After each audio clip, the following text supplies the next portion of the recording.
भी हम ये शुभ कार्य कर रहे हैं, इन सब को जो नए आ रहा है उसके बारे में हम तो जिक्र भी अब नहीं करते कि क्या जिक्र करेंगे। ऐसे लोगों को क्या जिक्र करेंगे जिसको शर्म ही नहीं है कि मैं जिस लोकसभा का सदस्य हूँ वहाँ पर खाना वितरण नहीं हो रहा है या वितरण करना चाहिए, इसको शर्म होता ना चाहिए। नमस्कार, बेगूसराय फ्रंटलाइन में आपका स्वागत है। इस वक्त मैं राज्य परिषद सदस्य शंभू देवा से मैं मिलने की कोशिश कर रहा हूं। शंभू देवा बड़े ही बेबाकी से अपनी बात, पार्टी की बात, सामाजिक मुद्दे को रखते हैं।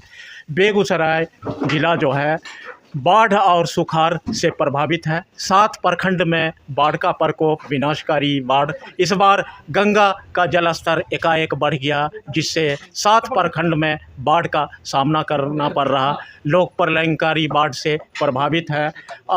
आम आदमी के साथ जानवरों के लिए भी परेशानी का सबब है। बाकी बारिश के चलते बाकी प्रखंड जो हैं सुखाड़ से प्रभावित है। इसी मुद्दे को लेकर मैं शंभू देवा से बात करना चाह रहा हूं। शंभू देवा यहां पर बाढ़ पीड़ितों के लिए खाना का इंतज़ाम कर रहे हैं। पूरी की पैकिंग हो रही है। 7 दिनों से ये पूरी बन रहा है। बाढ़ पीड़ित लोगों को दिया जा रहा है खाने के लिए। इन्हीं से जानते हैं। बेगूसराय फ्रंटलाइन में शंभू जी, आपका स्वागत। बहुत बहुत धन्यवाद श्रीमान। बाढ़ प्रभावित क्षेत्रों के लिए आप लोग क्या कर रहे हैं? बाढ़ में जो लोग पीड़ित है बाढ़ से, उनके लिए हम लोग एक बहुत छोटा सा प्रयास कर रहे हैं। वो यह है कि पूरी सब्जी उन तक पहुँचे, कोई भी व्यक्ति भूखा ना रहे। कब से ये काम कर रहे हैं, पूरी सब्जी लोगों के बीच बांट रहे हैं? आज 7वां दिन है और हमारी कोशिश है कि आगे भी बढ़ सके। कितने लोगों को पूरी आप दे रहे हैं? करीब 500 लोगों के पूरी। 500 लोगों को रोज? जी, निश्चित तौर पे 500 लोगों को पूरी मिल रहा है। किस क्षेत्र में बाढ़ प्रभावित, किस क्षेत्र में आप बांट रहे हैं? अभी आपको कैलाशपुर, रछियाही, बिनटोली, धोबिया टोल, ये जितना भी जगह है, ये तमाम जगह त्राहिमाम में है। यानी कि रोज अलग अलग जगह बांटा जा रहा है प्रभावित लोगों के लिए? हाँ, प्रभावित लोग जो जहाँ पे, जिस तरह आप मान लीजिए कि जहाँ पे लोग नहीं पहुँच पाते हैं, हमारा प्रयास होता है कि वहाँ पर हम पहुँच करके उनको हम एक वक्त का खाना व्यवस्था करें। एक वक्त का? क्या खाना देते हैं आप लोग? पूरी और आलू और परवल का भुंजिया। आलू और परवल की भुंजिया। कितना पैकिंग में, डब्बे में कितने पूरी देते हैं?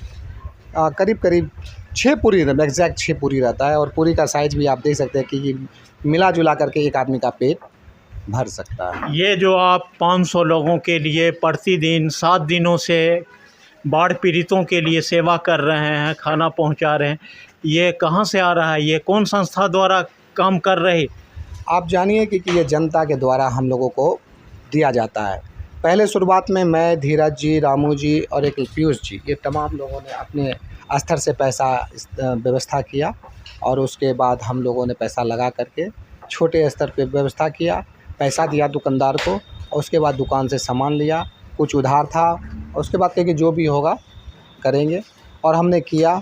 उसके बाद तमाम लोगों का, जो भी जनता जनार्दन है, वो तमाम लोग लगा इनको कि अच्छा काम कर रहे हैं, वो तमाम लोगों को हम धन्यवाद देते हैं। क्या लग रहा है बाढ़ की स्थिति में लोगों की क्या स्थिति? स्थिति तो दयनीय है और आप देख सकते हैं जिस तरह का माहौल है, उस माहौल में मतलब क्या कहें, आदमी और जानवर दोनों का तबाही हो रहा है। कितने लोग बाढ़ से प्रभावित हैं? लाखों लोग बाढ़ से प्रभावित हैं। लाख लोग बाढ़ से प्रभावित हैं। आप देखिए जाकर के, जब देखिएगा आप तो देखिए भी होइएगा, घर पूरा का पूरा पानी में बह गया। जिसका घर नहीं बहा उसके पूरे घर में पानी आ गया। उसका जो भी खाने पीने का सामान था सब बह गया। मज़दूर किस्म का लोग, किसान किस्म का लोग, जो किसान है अपने घर में गेहूँ रखता है, वो तमाम चीज़ बह गया। स्थिति महादयनीय है। तो इसीलिए हम लोगों ने प्रयास किया कि कोई भी अन्न के बिना रह न सकेगा। नौका का व्यवस्था है, दवाई नौका का व्यवस्था बाढ़ पीड़ितों के लिए? नौका इक्का दुक्का हमने देखा, लेकिन नौका की पर्याप्त व्यवस्था नहीं है। मेडिकल की यहाँ पर व्यवस्था मैं तो देखा ही नहीं हूँ, लेकिन होनी चाहिए, क्योंकि जो लोग अभी पानी कम रहा है, जिसी तरह पानी कमेगा पानी सड़ेगा और जिस तरह से वो बदबू देगा, डायरिया हो सकता है, मलेरिया हो सकता है, डेंगू हो सकता है। इसके लिए सरकार को विशेष ध्यान देना चाहिए, छिड़काव कराना चाहिए और आदमियों का इलाज होना चाहिए।